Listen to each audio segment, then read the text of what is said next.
हम जाते हैं मूर्ति के दर्शन करने, बोलते हैं ना भगवान के दर्शन करने गए थे, पर सच में हम भगवान के दर्शन करते हैं क्या?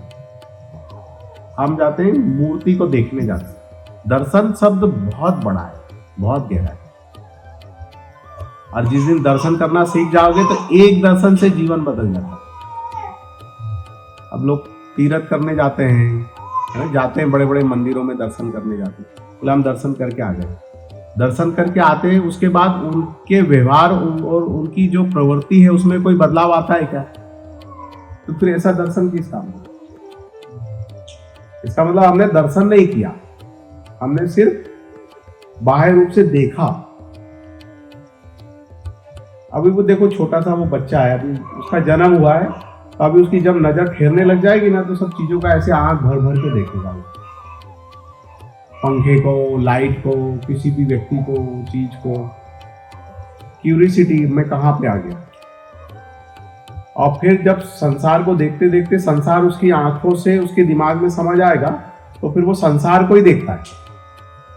और मां के पेट में जब वो होता है तब वो दर्शन करता है।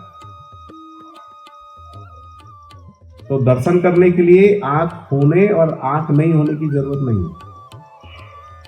सूरदास जी दर्शन करते थे कृष्ण का। कई ऐसे संत हुए हैं जो बता देते थे आज भगवान को कौन से वस्त्र पहनाए हैं, क्या भोग लगाया है। वो है दर्शन। जब आपकी अंतरात्मा का, अंदर के जब चक्षु, मन के चक्षु जब आपके खुल जाए और फिर आप उस मन की आंखों से जब आप देखने लग जाओ, तो उसको बोलते हैं दर्शन। अभी तो आप तब भी आए थे मिलने, तो आप इस शरीर को देखते हो ना। दाढ़ी छोटी थी, दाढ़ी बड़ी हो गई, सफेद कपड़े हैं, नीले कपड़े हैं, पीले कपड़े हैं। हम वो इसी को, गेटअप को देख करके अंदाजा लगाते हैं। और जिसने दर्शन सीख लिया, दर्शन करना, तो वो जीन्स पैंट वाले साधु को भी पहचान जाएगा। जरूरी नहीं कि योगी महात्मा जो होते हैं वो भगवा या पीले नीले कपड़े पहनकर ही कोई महात्मा होते हैं। ऐसे ऐसे अपने भारत देश में योगी महात्मा हुए जिनको आप पहचान भी नहीं सकते, पैंट शर्ट में जीन्स पहने हुए। तो उनकी वो अंदर की दृष्टि जाग गई और उन्होंने जीवन के दर्शन को जान लिया है। तो वो कहते हैं उनको दर्शन हो गया है, दर्शन प्राप्त हो गया है। आप समझ गए? और किसी का कोई प्रश्न है? इसका झुंझुने का?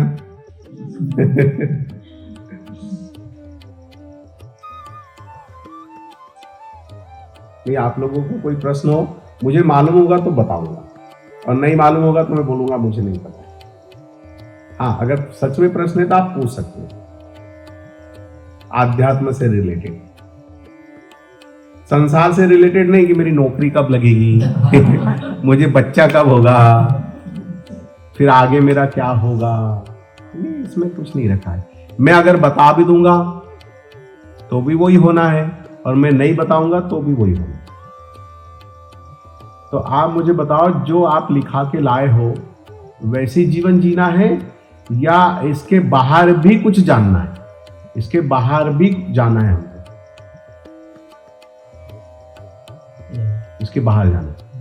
तो बाहर जाने के लिए क्या करना पड़ेगा बताओ? बाहर जाने के लिए क्या है, कौन सा ऐसा उपाय है? सोचो, आपका मन क्या बोलता है? किसको किसको ऐसा फील होता है कि यार ये तो सब करते, शादी करेंगे, बच्चे करेंगे, मकान बनाएंगे, गाड़ी ले लेंगे, बैंक बैलेंस कर लेंगे, अच्छे अच्छे कपड़े पहन लेंगे, अच्छी अच्छी जगह घूम लेंगे, यही जीवन है क्या? इससे भी कुछ और है जीवन में। ऐसा किसको किसको फील होता है? होता है आप लोगों को? तो उस पे काम करो। इन्हीं चीजों में अटके रहोगे ना तो फिर भटक जाओगे। फिर आपको मार्गदर्शन करने वाले लोग नहीं मिलेंगे, वो इसमें जो फंसे हुए ना, ऐसे ही लोग आपको मिलेंगे जो खुद फंसे हुए हैं। फिर आप तीर्थ स्थान पे जाओगे तो फिर ऐसे ही लोग मिलेंगे, यहाँ से माला ले लो, यहाँ से प्रसाद ले लो, यहाँ पे चढ़ावा चढ़ा दो, ये पूजा करवा लो, वो पूजा करवा लो, और फिर आके बोलोगे कि हम जो है समझ नहीं पाए तीर्थ स्थानों में क्या चल रहा है।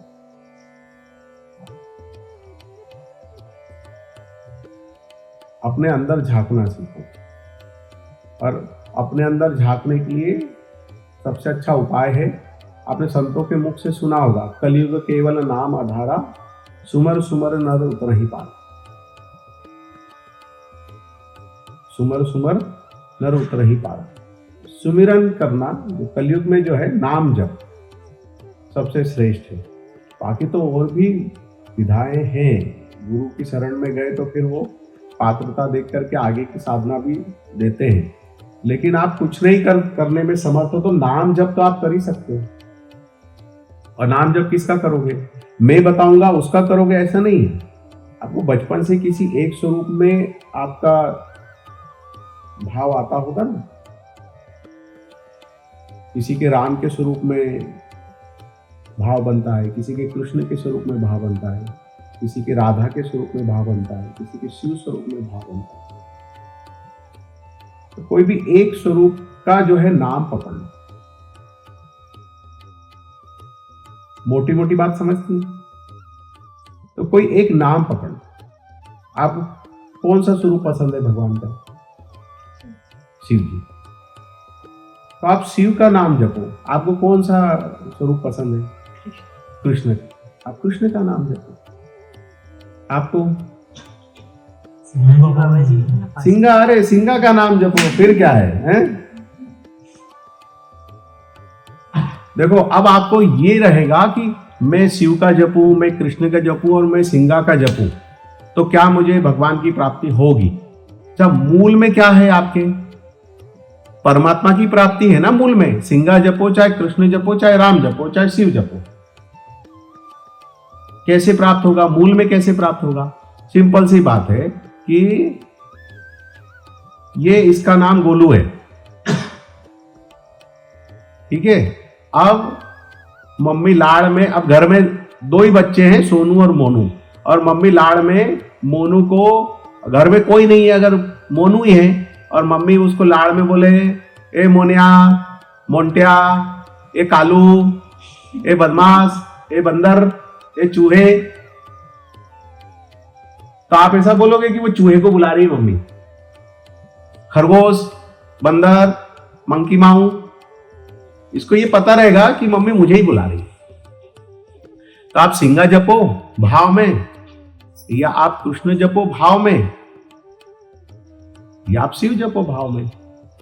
परमात्मा को ये पता है कि ये मुझे ही पुकार रही है। तो सिंपल सा सूत्र है। मैं ये इतनी बातें क्यों बता रहा हूं, क्योंकि सारा खेल कन्वेंस होने का है। भाई कोई कंपनी वाला कोई प्रोडक्ट लेकर के आता है नया नया, बेचने के लिए आता है, आप खरीद लेते हो क्या तुरंत? नहीं खरीदते हो, वो कन्वेंस करता है आपको। अगर आप इससे कन्वेंस हो गए तो आप 1000 रुपए की चीज भी ले लेते हो, लाख रुपए की चीज भी खरीद लेते हो। और अगर इससे कन्वेंस नहीं हुए तो 10 रुपए की चीज भी नहीं लेते, आप उसको भगा देते हो। तो सारा खेल किसका है? Ego satisfaction.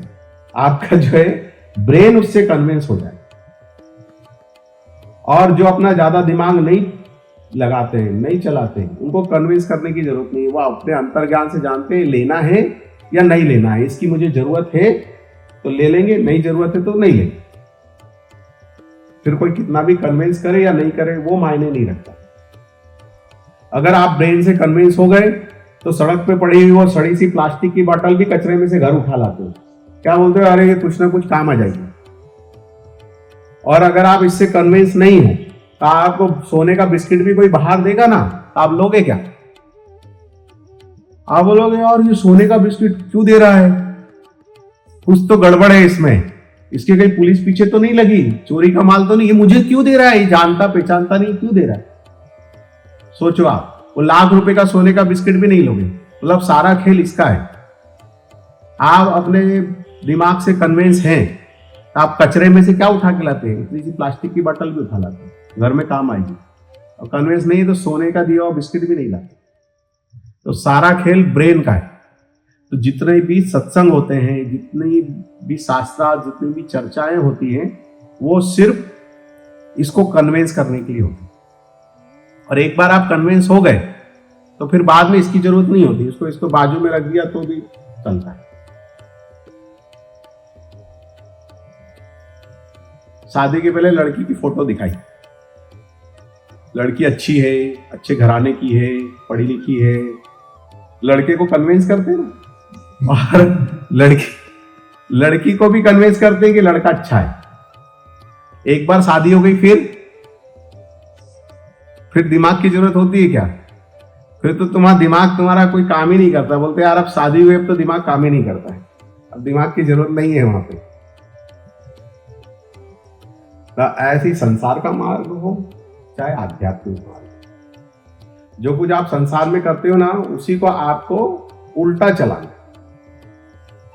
बनारस कौन कौन गया है? काशी गए ना आप लोगों में से? तो सब जगह गंगा सीधी बहती है। काशी में आप चले जाओ, बनारस में गंगा उल्टी बहती है। तो उल्टी बहती है मतलब वहां सब जगह जो लोग हैं कुछ ना कुछ पाने की दृष्टि से, पाने के भाव से जाते हैं। आप शिरडी चले जाओ, बालाजी चले जाओ, चार धाम कहीं भी जैसे जाते हैं ना, कहीं ना कुछ कामना से, कुछ मांगने, कुछ इच्छा पूर्ति के लिए जाते हैं। वैष्णो देवी जाते हैं। सिर्फ काशी एक ऐसी जगह है, बनारस, उसी का नाम बनारस है, वही काशी है। काशी एक ऐसी जगह है जहां पे मरने की, मुक्ति की कामना से जाते हैं, कुछ पाने के लिए नहीं जाते। तो सब जगह गंगा सीधी है, वहां पर गंगा उल्टी बह रही। इसका मतलब क्या हुआ?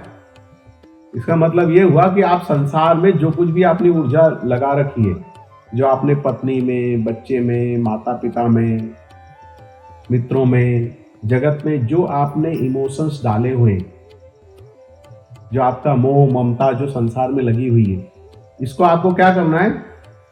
तो जैसे उल्टी गंगा बह रही है, इसको हमको क्या करना है? इसको परमात्मा की तरफ मोड़ना है।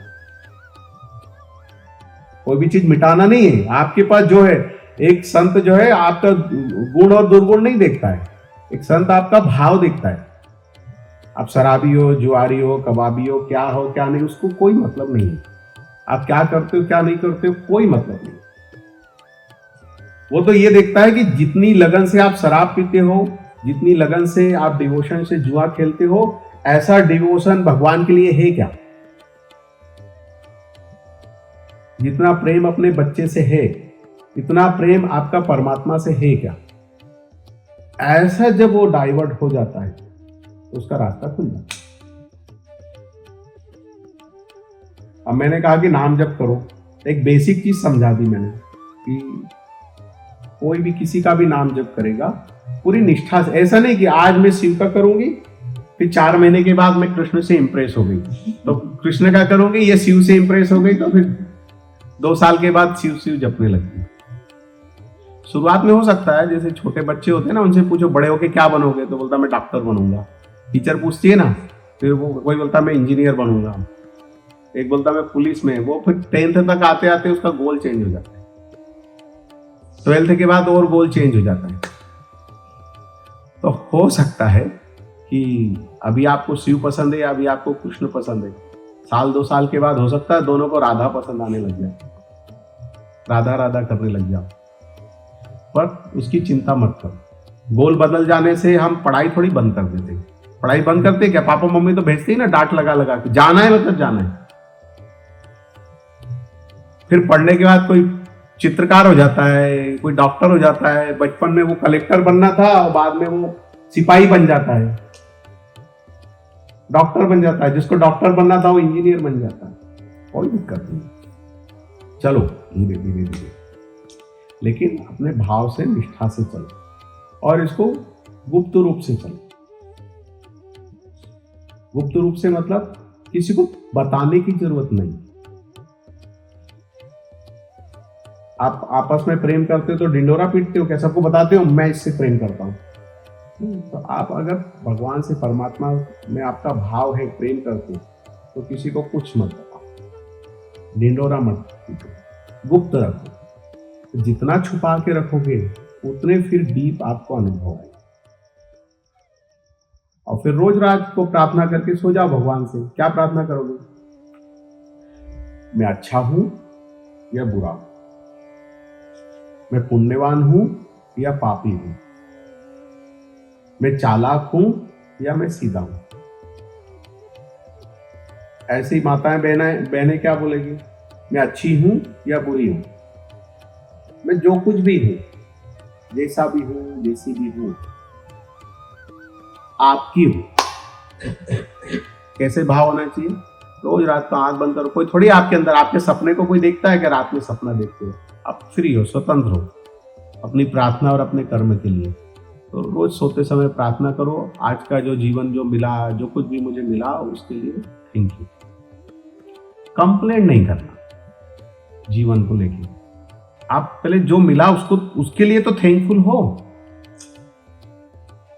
हमको हमारे माँ बाप ने बहुत कुछ दिया, पर उसके लिए हम थैंकफुल नहीं होते। जो नहीं दिया ना उसके लिए हम कंप्लेंट करते हैं। तो इससे माँ बाप खुश होंगे क्या? माता पिता सोचते यार इसको इतना दिया, इतना, ये तो कभी थैंक यू तो बोलता ही नहीं, हमेशा कंप्लेंट ही करते रहता है, आपने ये नहीं किया मेरे लिए, आपने वो नहीं किया मेरे लिए। तो ऐसे नहीं करो, जो कुछ भी मिला है ना, सुबह उठो, एक दूसरे को नहीं करना है, ये ऐसा नहीं है, ये हर व्यक्ति के लिए, उसके पर्सनल के लिए। ऐसा नहीं कि यहां से सुनोगे और आप पड़ोसी को जाके ज्ञान दोगे कि हम गए थे स्वामी जी के पास, उन्होंने हमको ये बताया तेरे अंदर ये कमी है। मैं ये बात बीच में रोक करके थोड़ी एक और बात बता देता हूं कि अनादिकाल से यही सिखा रहे हैं, यही आपको बता रहे हैं कि माता पिता जो है वो भगवान से बड़े होते हैं। ये किसके लिए है ये शब्द? माता पिता भगवान से बड़े होते हैं, किसके लिए शब्द है? किसको रटना चाहिए ये बताओ? किसने रटना चाहिए कि माँ बाप भगवान से बड़े होते हैं? बच्चों के लिए है, माँ बाप के लिए नहीं है। अब और बच्चे भगवान का रूप होते हैं, ये भाव ये रटने के लिए किसके लिए? ये माता पिता के लिए। पर हो गया क्या? उल्टा। अब माँ बाप, एक परिवार में मैंने बोला कि रोज सुबह से उठ करके माता पिता को प्रणाम किया करो, तो माँ बाप खुश हो गए कि अरे हमारे बच्चे को गुरुजी ने बढ़िया सिखाया। अब वो सुबह उठ करके प्रणाम करते, एक दिन भूल गए तो वो मम्मी बोलते अरे तूने प्रणाम नहीं किया। वो प्रणाम करने लगे, ऐसे दूसरे कहते ऐसे पांव करके, ऐसे ऐसे ऐसे लंबा फैला फैला करके अच्छे से प्रणाम कर। ये क्या है? यह अहंकार का पोषण है। प्रेम जो है वो हृदय का विषय है, दिमाग का विषय नहीं है, ये श्रद्धा का विषय है। तो बच्चों को अगर आप बोलोगे कि हम तो भगवान से बड़े हैं, हम तो भगवान हैं, हमारी इज्जत करो, हमारी सेवा करो, हमको प्रणाम करो, गलत बात। कल आप लोग भी माँ बाप बनोगे, आपको भी बच्चे होंगे, तो आप ऐसे बोलोगे बच्चों को। और ये माता पिता के लिए कि आपके बच्चे भगवान स्वरूप हैं, आपके बच्चों में ही कृष्ण है, आपके बच्चों में ही राम है। तो जितना लाड़ प्यार आप दे सकते हो, वो आपको क्या देंगे क्या नहीं देंगे उसको छोड़ दो, आप निस्वार्थ भाव से करो ना।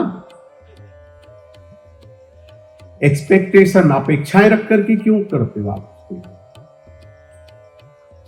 जब आपको कहा कि आपके बच्चे कृष्ण हैं, आपके बच्चे राम हैं, तो आप किसकी सेवा कर रहे हो? किसकी कर रहे हो? भगवान की कर रहे हो। जब आप भगवान की सेवा कर रहे हो तो कौन देने वाला है आपको? भगवान देने वाला है। तो जब आप बच्चे को पाल पोस के बड़ा करोगे, आप अपनी जिम्मेदारी से उसको सब कुछ दोगे, पढ़ लिख के वो बड़ा हो जाएगा। वो अगर आपको छोड़ के चला भी गया तो कौन आके आपकी सेवा करेगा? भगवान आपकी आके सेवा करेगा। लेकिन आपको विश्वास है ही नहीं, डाउट है आपके मन में। 99% आप भरोसा करते हो, 1% डाउट रखते हो मन में कि क्या पता भगवान सुनता भी है नहीं, भगवान देखता भी नहीं, भगवान करेगा कि नहीं करेगा। और वो जो 1% डाउट है ना, आपके ऊपर हावी हो जाता है।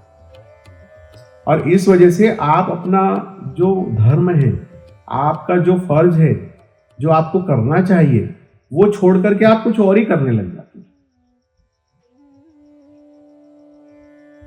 जब हम किसी से प्रेम करते हैं ना, तो उसके अवगुण को भी हम नजरअंदाज कर देते हैं। और जब हम किसी से चिढ़ने लग जाते हैं तो उसकी अच्छाइयां भी हमको तकलीफ देती है, उसकी अच्छाइयों से भी हमको परेशानी होती है। होता है ना ऐसा?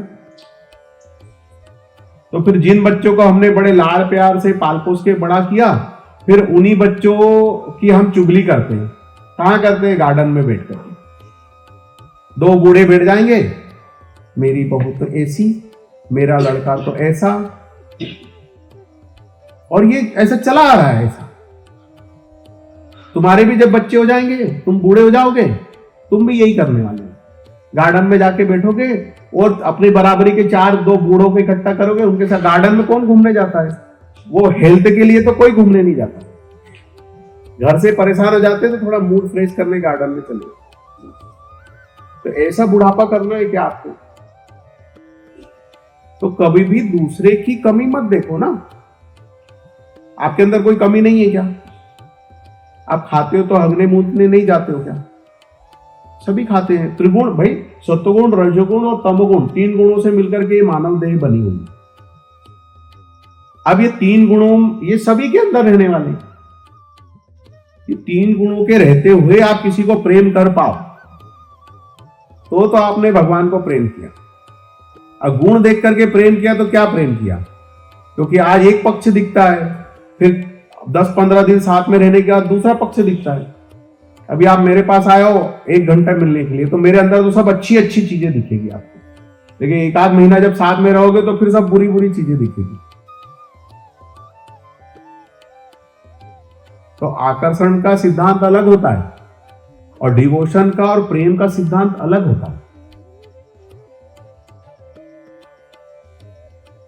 तो आपको भगवान आपके घर में ही मिलेंगे। आपको ना मंदिर जाने की जरूरत, ना तीर्थ जाने की जरूरत।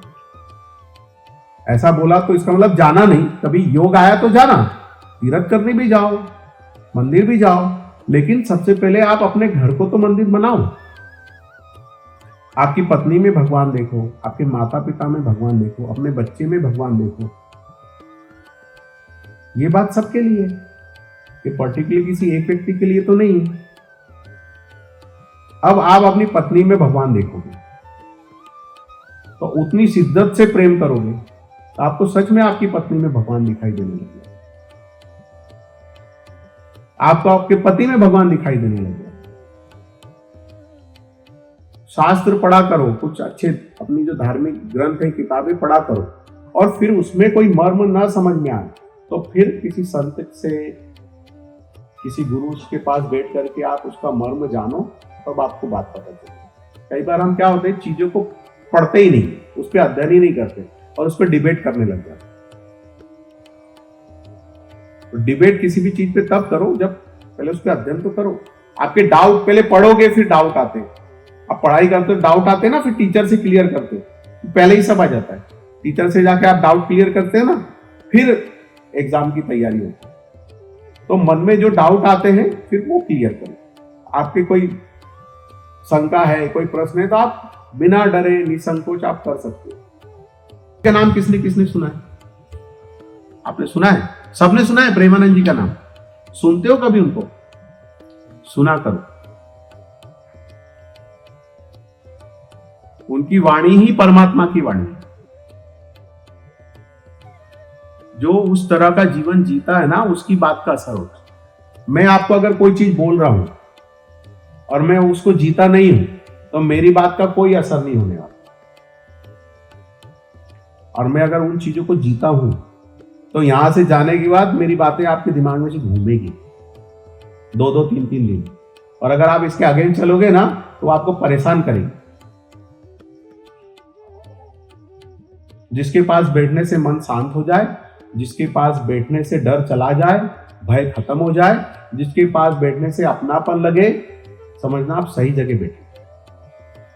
जिससे बात करके उसकी बात घुस जाए अंदर तक, समझना आप सीधे परमात्मा के संपर्क में। और जहां बैठ करके शंका आ जाए, जहां बैठ करके भय व्याप्त हो जाए, भागने का मन करे, तो फिर समझ लेना कहीं तो भी कुछ भी गड़बड़। वो आप सुनो और 1 घंटा रोज नाम जप करो। करोगे? रोज शाम को 1 घंटा, आधा घंटा बैठो। मुंडी तो इतने अच्छे से हिला रहे हो कि कर ही लोगे। आधा घंटा बैठना भी बहुत मुश्किल है। आप 3 घंटे मूवी देख सकते हो, रील देख सकते हैं, ऐसे ऐसे ऐसे 1 घंटा निकल जाएगा, पता भी नहीं चलेगा। लेकिन अरे आप 20 मिनट भी नाम जप कर लो ना तो बहुत है। 20 मिनट ऐसे बैठ जाओ, राम राम राम राम राम राम राम राम राम, कृष्णा कृष्णा कृष्णा कृष्णा कृष्णा, आप ऐसे करो। कन्विंस हो मेरी बात से? देखो ऐसा है, दिया जल रहा है, आप श्रद्धा से उसमें उंगली लेके जाओ, उंगली जलेगी कि नहीं जलेगी? जलेगी। उसमें बिना श्रद्धा के आप उसमें उंगली लेकर के जाओ, जलेगी कि नहीं जलेगी? जलेगी। जान करके लेके जाओ तो भी जलेगी, अनजाने में लेकर के जाओ तो भी जलेगी। तो संसार में परमात्मा का नाम एक ऐसा है, वही एक सत्य है जिसको आप श्रद्धा से जपो, बिना श्रद्धा के जपो, भाव में जपो, बिना भाव के जपो। जरूरी थोड़ी कि आज ही आप बैठोगे तो आपको भाव आ जाएगा, लेकिन आप कंटिन्यू जब आप करोगे तो धीरे धीरे वो अपना असर दिखाएगी और फिर एक दिन आपका भाव भी बनने लग जाएगा। जब करते करते आपके अश्रुपात होने लग जाएंगे, रोना आने लग जाएगा, आपको समझेगा ही नहीं, क्या कोई कारण ही नहीं है मेरे आंसू क्यों बह रहे, आप एकदम भाव विवल हो जाओगे। तो खूब नाम जपो, क्योंकि आप सब लोग नए नए हो तो मैं अब ज्यादा साधना की और खूब डीप बातें तो मैं नहीं बता सकता, लेकिन मोटी मोटी चीज जो आप पकड़ सकते हो वो तो मैं बता सकता हूं। ये पकड़ो, आप नाम जप करो तो सबका कल्याण होगा। आपको किसी पंडित के पास जाने की जरूरत नहीं है, किसी तांत्रिक के पास जाने की जरूरत नहीं है, मांत्रिक के पास जाने की जरूरत नहीं है, मेरे पास भी आने की जरूरत नहीं है। वो यूट्यूब से ही देख लेना। यूट्यूब में आपके मन में कोई प्रश्न है, अगर आप सच में दिल हृदय से मुझसे जुड़ जाओगे ना, आपके मन में प्रश्न आएगा और उसका उत्तर यूट्यूब चैनल पे आएगा। आप उस ग्रुप में जुड़ोगे, आपके मन में कोई प्रश्न आएगा, या तो प्रेमानंद जी के मुख से परमात्मा बोलेंगे या मेरे मुख से बोलेंगे, या जिस भी संत का उसमें ऊर्जा डाल करके मैं उसमें डालूंगा, उस संत के मुख से आपके प्रश्न का उत्तर मिल जाएगा। आप समझे? मतलब मैं ऐसा नहीं कह रहा हूं किसी के पास नहीं जाना तो मेरे पास मेरे पास भी आने की जरूरत है। आप घर में बैठो, समय बड़ा विचित्र है, आपको पता ही नहीं है कहां क्या चल रहा है, इसलिए आप अपनी नौकरी करो, भगवान की वही भगवान की पूजा मान के करो। आप अपने पत्नी बच्चे घर परिवार जो संसार चला रहे हो, कहीं भाग करके जाने की जरूरत नहीं है। नहीं तो वो अभी वो IT बाबा बहुत फेमस है ना, वो कुंभ में है ना, वो तो उसको बेचारे को प्रेम नहीं मिला माता पिता का, उसके जीवन बड़ा विचित्र स्थितियों से गुजरा है इतना पढ़ लिखने के बाद। ठीक है, उसकी नियति वैसी लिखी थी, तो उसको देख करके सब वैसे हो जाएंगे तो सत्य को उपलब्ध हो जाएंगे, ऐसा भी नहीं।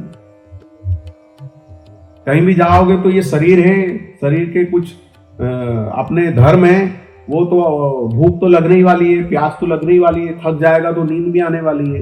तो शरीर के अपने नियम है, उस नियमों को पालन करते हुए चलते हुए धर्म से अपना जीवन जियो और घर में बैठ करके आप साधना करो, आपको अंदर से सब कुछ प्राप्त हो जाएगा। कहीं भटकने की, कहीं जाने की जरूरत नहीं। बस रोज रात को प्रार्थना एक ही करना, भगवान मैं कैसी भी हूं, कैसा भी हूं, अच्छा हूं बुरा हूं, बस तेरा हूं तेरा हूं तेरा।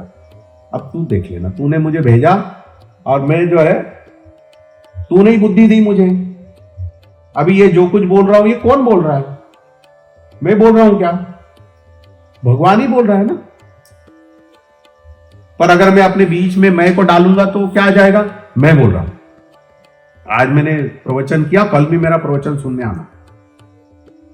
और अगर मैं समझूंगा कि ये तो रेडियो जैसा है, टीवी जैसा है, पीछे से कोई और ही बजा रहा है, तो फिर जब आप सुनोगे, फिर ये बोलने वाले को मैं भी सुनता हूं बैठ करके, तब दोनों मिलके सुनेंगे तो दोनों का आनंद। अब आप समझ गए? शरीर थोड़ी परमात्मा है, शरीर थोड़ी साधु होता है, शरीर थोड़ी भगवान होता है। हाँ, इसके अंदर जो बैठने वाला है वो हो सकता है, वही है। जिसने उसको समझ लिया वो पार चला, जो इधर है ना वो इधर। बस ये है कि वो उसके ऊपर आपके जो है क्या बोलते हैं, अहम की, मन बुद्धि चित्त और अहंकार, इसकी परतें जम गई हैं उसके ऊपर, इसलिए आपको वो समझ में नहीं आता। पर कब समझ में आता है? जब जीवन में समस्या आती है ना, तब उसकी आवाज सुनाई देती है। देखो कैसे समझ में आता है। जब आपको कोई ठग लेता है, जब आपको कोई चीट करता है, तब आप एक क्षण के लिए क्या बोलते हो? मुझे पता था पहले से कि ये ऐसा करने वाला है, मुझे पता था। ऐसा होता है सबके साथ में, ये झूठ बोल रहा है, मुझे पता था। ये सबको एहसास होता है ना, फील होता है। वो कौन बोलता है? वो अंतरात्मा से, अंदर से। पर हमको वो क्लियर नहीं होता है। क्यों क्लियर नहीं होता है? क्योंकि हमारा स्वार्थ, हमारा लोभ, ये हम पे हावी होता है। तो हमको कोई ठगता नहीं है, हमारा लोभ, हमारा लालच हमको ठगता है। अंदर से तो बताता है कि ये ठगने वाला है, अंदर से तो बताता है कि ये प्रोडक्ट सही नहीं है। वो प्रोडक्ट जब खराब निकल जाता है या कंपनी में पैसे डूब जाते हैं, कहीं से कमाने के लिए आती है ना, स्कीमें आती है और उसमें पैसा डूब जाता है, फिर बाद में मुझे पता तो था कि इसमें, पर हम हमारे लालच की वजह से उसमें फंस जाते हैं और वो लालच हमको ठगता है। तो कोई हमको नहीं ठगता। और किसी के कोई प्रश्न? नाम जप को लेकर के कोई प्रश्न? हाँ पूछो। गीता जी पढ़े, रामायण जी पढ़े, शिव पुराण पढ़े, क्या पढ़े? मतलब कुछ पढ़ना। आपका भाव किस में होता है? आपको क्या लगता है क्या पढ़ना चाहिए? ऐसा लगता है कि सब पढ़ के देखो। सब पढ़ के देखना है, सब पढ़ करके देखो। पहले पर समझ नहीं आता कि क्या चीज पकड़े। जैसे आप नहीं, पकड़ना नहीं है। आप न्यूज़पेपर पढ़ते हो, रोज पढ़ते हो भाई, न्यूज़पेपर आता है, न्यूज़पेपर पढ़ते हो, उसके बाद उसको पकड़ के रखते हो क्या? रोज पढ़ते हो क्या उसको, एक ही पेपर को? नहीं। तो अभी गीता पढ़ो, आपके लिए बता रहा हूं। गीता पढ़ो, फिर रामायण पढ़ो,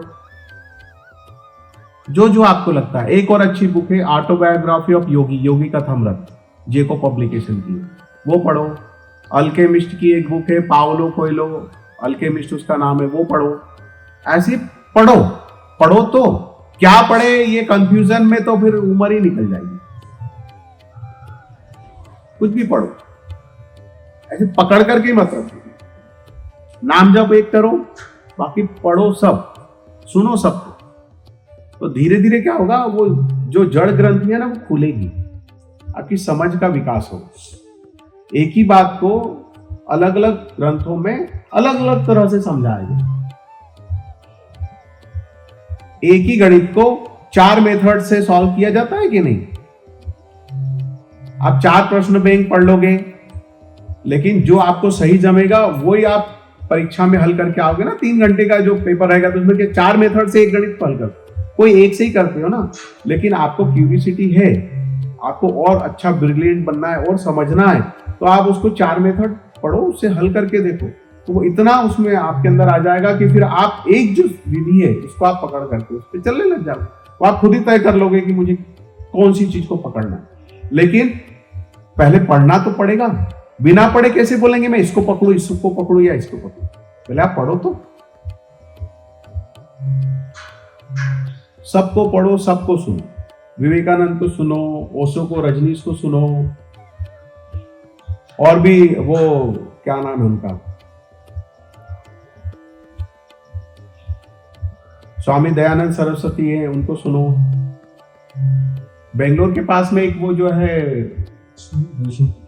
नहीं रविशंकर नहीं, सदगुरु हैं, उनको सुनो आप।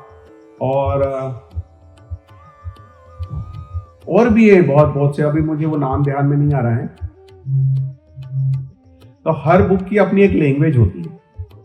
आपको उसको बुक को समझने के लिए पहले उस भाषा को, उस लैंग्वेज को समझना होगा। अगर आपको वो पैटर्न समझ में आ गया तो वो बुक आसानी से समझ में आ जाती है। मेरी भी बोलने की एक शैली है, मेरे बोलने का भी एक पैटर्न है। अगर आप उसको समझ लोगे तो मेरी बात आसानी से समझ में आने लगेगी।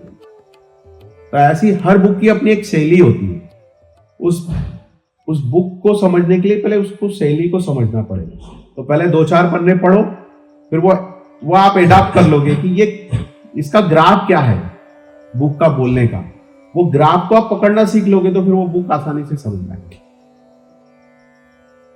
तो योगी कथामृत है वो पढ़ो, आप अल्केमिस्ट पढ़ो, गीता पढ़ो, सत्यार्थ प्रकाश है वो पढ़ो, लिख लो चाहो तो, ये पढ़ो आप समय निकाल करके और अपना नाम जप करो। नाम जप बोल के भी करो, उपांशु भी करो, खाली होठ हिले, और मानसिक भी करो। आप बस में हो, ट्रेन में हो, अब गुरुजी ने बोला है नाम जप करना है, तो अब किसी को पता नहीं चलना चाहिए जोर जोर से, तो लोग समझेंगे कि ये तो बड़े धार्मिक बन गए, अब मजाक उड़ाएंगे, ये करेंगे वो करेंगे। तो अपना मन में बोलो और खेचरी मुद्रा लगाओ। खेचरी मुद्रा पता है? जीभ को अपने मुंह में उल्टा रखो ऐसे। माँ के पेट में जब बच्चा होता है ना तो उसका जीभ अंदर उल्टी होती है, तभी डॉक्टर उसको ऐसे हाथ डाल के और ऐसे लटका के वो करता है, फिर वो रोता है बच्चा। तो खेचरी का गुण क्या है, उसके क्या लाभ है, वो बाद में, पहले आप ये करो, खिचड़ी लगाओ और मन में आप नाम लो। और कोई प्रश्न आपका? आप लोगों में से किसी का प्रश्न है? गुनगुन तुम्हारा कोई प्रश्न है?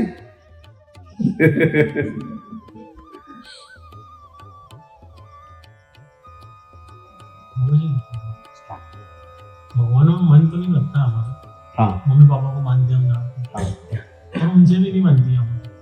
देखो, उनको ऐसा लगता है कि हम गलत हैं। हमको उनको थोड़ी साबित करना है हम सही है या गलत है, या हमको उनको थोड़ी साबित करना है। अगर आप साबित करने जाओगे तो हमेशा गलत ही रहोगे। हमको साबित थोड़ी करना है, हमको सिर्फ प्रेम करना है। हम आपसे कितना प्रेम करते हैं ये हम आपको जता थोड़ी रहे, हमको साबित थोड़ी करना है कि हम इतना प्रेम करते हैं। हम बस आपसे प्रेम करते हैं। कैसा प्रेम करते हैं? तुम हमें चाहो ना चाहो, हम तो तुम्हें चाहेंगे। इसको प्रेम बोलते हैं। प्रेम का मतलब होता है देना। प्रेम का मतलब होता है मांगना थोड़ी होता है, बटोरना थोड़ी होता है। बटोरना होता है क्या प्रेम का मतलब? प्रेम का मतलब होता है देना। अब जब आप प्रेम देते हो तो अपने आप आपको जो आनंद की अनुभूति होती है वो प्रेम लेने पे नहीं होती। प्रेम देने पर जो आपको फील होता है ना, अभी वो प्रेम देना तो सीखो। आपके मन में हमेशा क्या होता है? प्रेम लेना।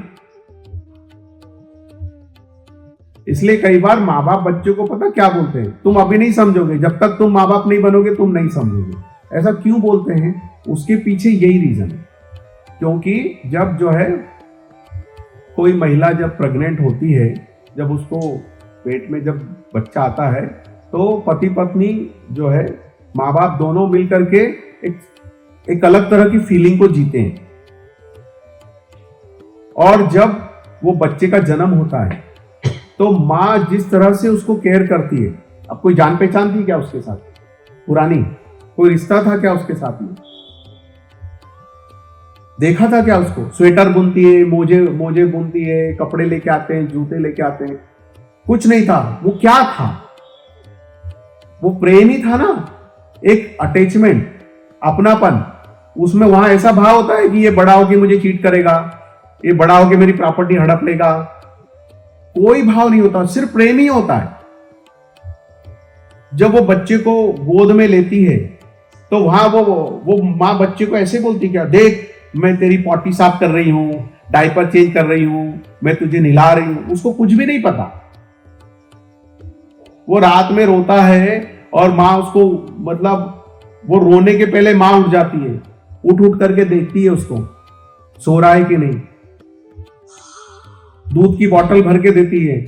बुखार आता है तो ऐसे लेके रात भर ऐसे घूमते हैं माता पिता उसको। जरा सा कुछ हो गया तो दौड़ के जाते हैं डॉक्टर के पास में, ऐसा बोलते हैं मरने दो उसको, 1 घंटे बाद ले जाएंगे, अरे ठीक हो जाएगा अपने आप। भूख लगी, रो रहा है अपने आप चुप हो जाएगा। ऐसे कभी कोई माता पिता करते हैं क्या? सृष्टि की रचना परमात्मा ने कितनी अद्भुत तरीके से की है। जो मां है ना, ऐसी करोड़ों माओं को मिला दो वो परमात्मा है। करोड़ों पिताओं के हृदय को मिला दो वो परमात्मा है। अगर हम अपने माता पिता में परमात्मा को नहीं देख पाए तो किसमें देखेंगे? फिर क्या होता है, बच्चा धीरे धीरे धीरे धीरे बड़ा होता है। तो पहले, अब आप ध्यान से सुनना, आपके प्रश्न का ही उत्तर दे रहा हूं मैं। तो जब छोटे थे तो आपको खूब लाड़ लड़ाया, आपके गिरने पे दौड़ करके उठाया, आपके घुटने को मलम लगाया, आपको रगड़ रगड़ के नहलाया, सब किया। और जब छोटे थे और मां थप्पड़ मारती थी तो आप क्या करते थे? वापस उनके पास ही जाते। हाँ, जब मां थप्पड़ मारती थी तो बच्चा मां को ही चिपटता था। अब हम ऐसा करते हैं क्या? अब मां मारती है, मां गाली देती है, पिता कुछ बोलता है तो हम गुस्से से पांव पटकते हुए चप्पल पहन के बाहर चले जाते हैं। ये क्यों हो रहा है ऐसा? अब इसकी गहराई को आप समझो। पहले छोटे थे, वो सब कुछ देते थे, बिना मांगे देते थे, बिना मांगे कपड़े, बिना मांगे जूते, बिना मांगे खाना, बिना मांगे टॉफी चॉकलेट, सब कुछ बिना मांगे माता पिता ने दिया कि नहीं दिया? छोटे थे। लेकिन जैसे जैसे अब हमको पता चला तो हम कहां में अटके? चीजों में अटक गए। हम समझ ही नहीं पाए कि इस सब के पीछे क्या है। माता पिता का प्रेम है, वो हमको चॉकलेट दे रहे हैं, कपड़े दे रहे हैं, हमारी केयर कर रहे हैं। इस सब के पीछे क्या है? What is the behind? Love, प्रेम है उसके पीछे। अगर आप किसी को कोई चीज गिफ्ट देते हो तो उसके पीछे क्या होता है? प्रेम होता है ना। अब ये फूल माला लेकर के आए, ये गुलदस्ता लेकर के आए, इसके पीछे क्या है? भाव है, प्रेम है। ये 200 रुपए के गुलदस्ते से कुछ होता है क्या?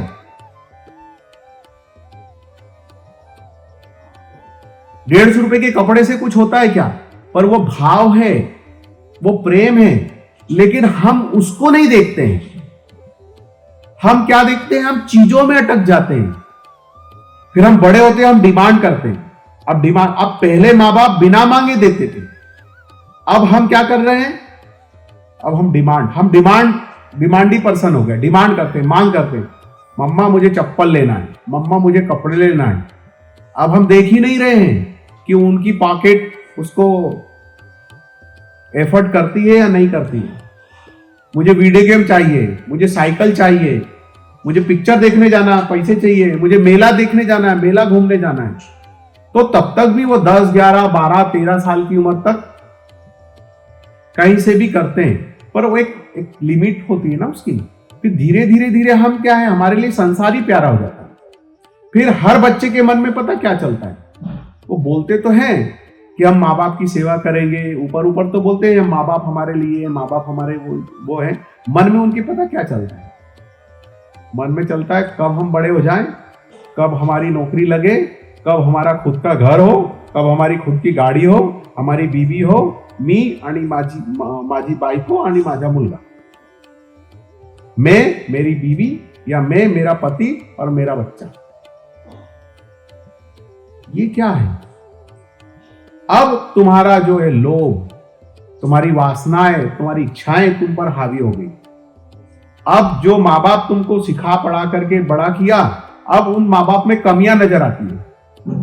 बच्चा थोड़ा बड़ा होता है ना, स्कूल जाने लगता है, तो क्या होता है? मम्मी तुझे क्या आता है, तुझे क्या समझता है? मम्मी तुझे मालूम नहीं है, पापा तुमको मालूम नहीं है, ऐसा है।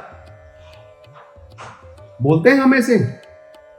हम ये भूल ही जाते हैं कि जहां से ABCD सीखे हैं वो ABCD आखिर तक जाने वाली है, ABCD थोड़ी छूटेगी। हाँ बच्चा, तुम्हारे माँ बाप तुमसे कम पढ़े लिखे हो सकते हैं, कम ज्ञानी हो सकते हैं। तुम बाहर निकले, दुनिया बदल गई, अभी AI का जमाना आ गया, कंप्यूटर का जमाना आ गया। हो सकता है तुम्हारे गुरुजी को तुमसे कम समझता हो, फोन चलाते नहीं आता हो, अंग्रेजी नहीं आती हो, कोई बात नहीं समझ में आती हो, धीरे से समझ में आती हो, पर उससे उनका प्रेम तो कम नहीं हो जाता। प्रेम तो उतना ही है। लेकिन हम उस प्रेम को छोड़ करके हम चीजों में फंस जाते हैं, हम डिमांडी हो जाते हैं। फिर हमको बाइसिकल चाहिए, किसी को देखा हमारा फ्रेंड, उसको बाइक थी, मुझे भी बाइक चाहिए। हमने ये सब हरकतें की है 13, 14, 18, 19, 20 साल की उम्र तक किए ना सब। अब वो उससे क्या होता है कि माँ बाप का दिल दुखी हो जाता है, फिर वो आपके मोह में फंस जाते हैं। क्या हो गया? प्रेम किया, प्रेम करते करते वो आपके मुंह में फंस गए और आप क्या हो गए, डिमांडी पर्सन हो गए। पहले आप अपने लिए जीते हो और फिर अचानक 35-40 साल की उम्र में समझ में आता है कि यार अब माँ बाप के लिए कुछ करना चाहिए। तब तक कितना समय बर्बाद चला जाता है। फिर पत्नी आ जाती है तो फिर हमको अब क्या, माता पिता को भी देखना है। फिर एक और रिश्ता हमने बना लिया, अभी इसी रिश्ते को पूरी तरीके से हमने जिया नहीं, समझा नहीं, फिर और एक नया रिश्ता बना लेते हैं और दोनों को बैलेंस करना है, फिर परेशानी आती है। तो अगर आप धन्यवाद से भर जाओ, वो कंप्लेंट करते करने दो, अरे तुमने भी तो लात मारी थी पेट में, तुमने भी मां के पेट में लात मारी थी कि नहीं मारी थी, और उन्होंने वो कितनी खुशी मनाई थी, देखो इसने लात मारी, ये ऐसी दिखा पैर का निशान। तो अब अगर वो तुमको गाली देते हैं तो उन्होंने तुम्हारा मुंह धोया तो तुम भी सहन करो ना, सह जाओ, सहन करके लगे रहो। तुम बस मुंह नहीं खोलो, शांति से लगे रहो, लगे रहो, लगे रहो। तुमको कोई डिमांड नहीं करना है। और वो कुछ बोलते ना, हाथ जोड़ करके बोलो, अरे तुमने 9 महीने पेट में रखा, तुमने पाल पोस के मुझे इतना बड़ा किया, ये संसार दिखाया, और मैं तुमसे क्या मांगू, जो दिया उसके लिए ही मैं कर्जा उतारने में असमर्थ हूं। इस भाव से आप चलो और भजन करो। हमारा भजन कम पड़ता है, इसलिए संसार हावी हो जाता है। तो भजन करते हुए जो भगवान का आपको जो भी है, जैसे इन्होंने बताया आपको जो भी भगवान पसंद है, हनुमान जी पसंद है, राम पसंद है, जो भी है, उनका नाम जप करते हुए और वही भगवान को उनके अपने माता पिता में देख करके सेवा करो। वो लात मारे तो भी सहन कर जाओ। तो एक सर्टन लेवल के बाद में आपके जीवन में एक अद्भुत कुछ घटेगा, लेकिन उसके पहले आपको इससे गुजरना पड़ेगा। और ये जो गुजरोगे इसको क्या बोलते हैं, प्रसव पीड़ा। ऐसा नहीं कि एक स्त्री बच्चे को जन्म देती उसी को प्रसव पीड़ा होती है, सबको उस प्रसव पीड़ा से गुजरना है जीवन में। प्रसव पीड़ा का मतलब होता है आपको जीवन में नया कुछ पाना है, जीवन में नया कुछ निर्माण करना है, तो आपको उस प्रसव पीड़ा से गुजरना पड़ेगा। और जो आपके जीवन में अद्भुत होगा, उस आनंद के सामने फिर वो आपकी पीड़ा कुछ होती है क्या, उस पीड़ा की वैल्यू 0 हो जाएगी। आपको मेरी बात समझ में आती है? आप सहन करो ना, उन्होंने आपको सहन किया। अभी आपकी कितनी उम्र है? 27। तो 20 साल तक उन्होंने आपको सहन किया ना, 20-22 साल की उम्र तक। अब उनके अपने एक्सपेक्टेशन है, कोई बात नहीं, उनकी सारी अपेक्षाएं पूरी नहीं कर सकते, थोड़ी तो कर सकते हो। उन्होंने भी आपकी सारी अपेक्षाएं पूरी की क्या? अपेक्षाएं पूरी नहीं कर पाए, पर इससे हम ये थोड़ी बोल सकते कि उनका प्रेम कम हो गया, प्रेम कम था। हर माँ बाप, एक भिखारी भी अपने बच्चे के लिए अपनी औकात से ज्यादा करता है ना। फिर भी बच्चा, अंबानी का बच्चा भी अपने पिता से संतुष्ट नहीं हो सकता। होता है क्या कोई? नहीं होता। आप भी असंतुष्ट थे, तो अब सभी उनकी अपेक्षाएं आप पूरी नहीं कर पा रहे, तो हो सकता है वो कहीं चीजों को लेकर असंतुष्ट होंगे, पर आपका प्रेम कम हो गया क्या उनको लेकर के? नहीं है। तो आप उस प्रेम के सहारे जियो ना, उस प्रेम को पकड़ करके जियो। यही बात तो मैं बता रहा हूं। डिमांड कम, सप्लाई ज्यादा। क्या करना है? अच्छा, आपको अपने लिए क्या चाहिए? कुछ नहीं चाहिए, फिर दुख क्यों है? जब आपको कुछ चाहिए ही नहीं तो फिर दुख क्यों है?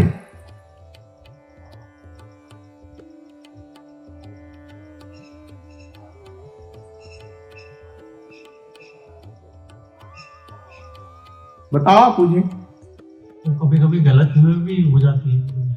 छोड़ दो। आपको कौन क्या मानता है उससे आपको क्या लेना देना? आप क्या हो उस पर फोकस करो ना।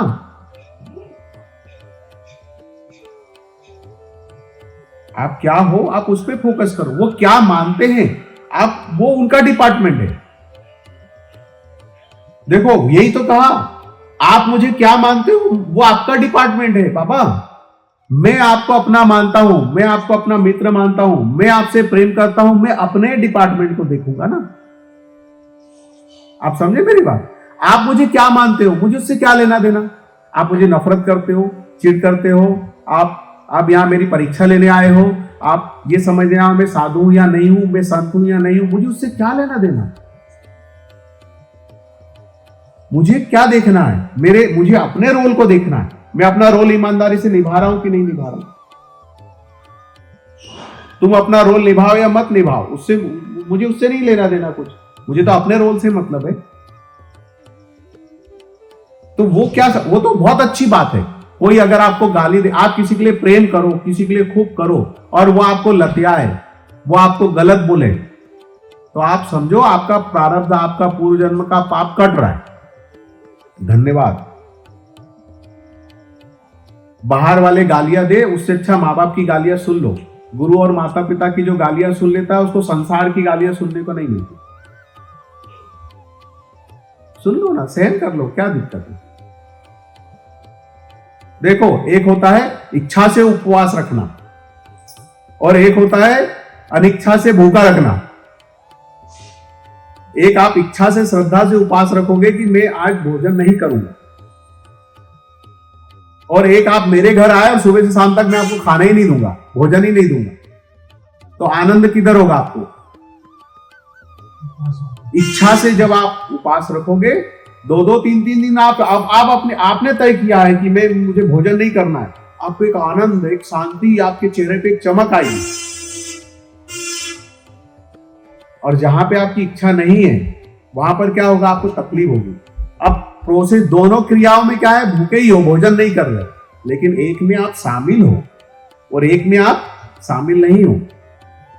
आज से आप शामिल हो जाओ, मैं कह रहा हूं, आप राजी हो जाओ उनकी लात खाने में, उनकी गालियां देने में, उनकी गालियां सुनने में।